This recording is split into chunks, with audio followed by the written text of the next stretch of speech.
Une très grosse somme. On peut parler peut-être des 10 milliards qui ont été investis au mois de janvier, enfin investis décembre.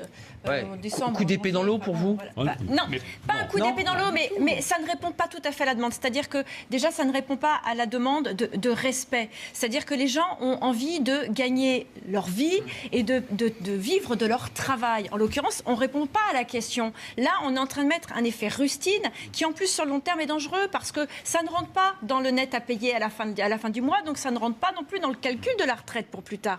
Donc ça, c'est une vraie problématique. Je précise que l'essence n'a pas baissé pour ceux qui et en plus, et puis on a une augmentation d'électricité au mois de juin. Il faut le rappeler quand même au passage. Un peu plus de 5%. Ça ne rentre pas. Une baisse du gaz. 5,9% pour EDF. Pour ceux qui chauffent à l'électrique, ça ne changera rien pour eux. Donc là, on est quand même face à une rustine. Et donc moi, je ne pense pas que ce soit vraiment la solution. Il aurait mieux valu à un moment avoir des mesures en direction de l'emploi, en direction de l'embauche et de dire, voilà, on va baisser les charges sur l'embauche, on va baisser les charges sur les augmentations de salaire. Tout employeur qui décide de faire une augmentation de salaire, eh bien, on baisse les charges. Et surtout, on arrête ce système qui est ridicule de mettre des charges minimales sur le salaire, sur le SMIC. Parce qu'en réalité, ce qu'on est en train d'encourager, c'est l'embauche au SMIC et le maintien au SMIC des salariés. Et si on veut augmenter les salariés, il va falloir faire en sorte que ce soit justement sur des salaires un peu plus importants, qu'on ait une réelle baisse de charges parce que ça donnera envie aux employeurs d'augmenter les charges.